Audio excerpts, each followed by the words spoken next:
सभी श्रोताओं का रामायण की कथा में हार्दिक स्वागत अभिनंदन। आज के इस वीडियो में आप सभी के सामने प्रस्तुत है स्वर्ण मृग, जो मारीच अपना रूप बदलकर माता सीता के पास गया। बढ़ते हैं कहानी की तरफ। सीता की इच्छा इस अद्भुत मृग को पकड़कर आश्रम में रखने की हुई, अतः वे राम को पुकारते हुई बोली, हे आर्यपुत्र, आप और लक्ष्मण शीघ्र आइए, देखिए कितना सुंदर और अद्भुत स्वर्ण मृग यहाँ विचरण कर रहा है। उस माया मृग को देखकर लक्ष्मण को संदेह हुआ और उन्होंने राम से कहा, तात, मुझे ऐसा प्रतीत होता है कि हमें छलने के लिए इस मृग के रूप में स्वेच्छा रूपधारी मारीच ही आया है। हे जगतपति, इस भूतल पर कहीं भी ऐसा विचित्र रत्नमय मृग नहीं है, अतः निसंदेह ये माया ही है। लक्ष्मण को बीच में ही रोकते हुए सीता राम से बोली, हे नाथ, ये मृग अत्यंत सुंदर है, इसने मेरे मन को मोह लिया है। आप स्वयं अवश्य ही इसे पकड़कर लाइए। जब हम वनवास समाप्त करके अयोध्या लौटेंगे तो ये हमारे प्रासाद की शोभा बढ़ाएगा।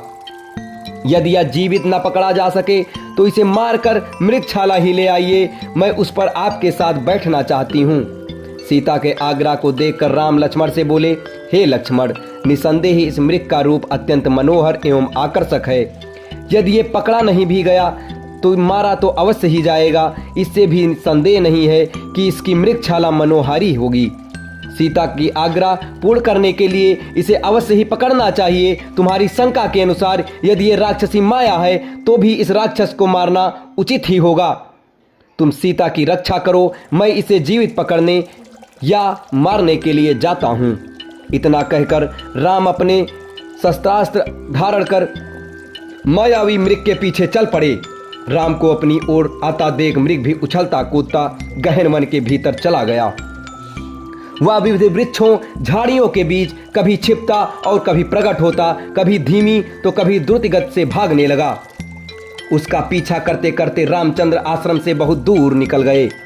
अंततः मृग के दृष्टिगत होते ही क्रुद्ध होकर राम ने एक तीक्ष्ण बाण छोड़ा जो मारीच के हृदय तक पहुंच गया। बाण लगते ही मारीच अपने असली वेश में धराशायी हो गया और राम के स्वर में हा सीते, हा लक्ष्मण चित्कार करते हुए मर गया। उस राक्षस के मृत शरीर को तथा उसके अपने स्वर में चित्कार करना देखकर राम को लक्ष्मण का कथन स्मरण हो गया। वास्तव में ये मारीच की माया ही निकली। उन्हें चिंता होने लगी कि मेरे स्वर में किए गए चित्कार को सुनकर सीता की क्या दशा होगी। उन्हें किसी अनिष्ट की आशंका होने लगी और वे द्रुत गति से आश्रम की ओर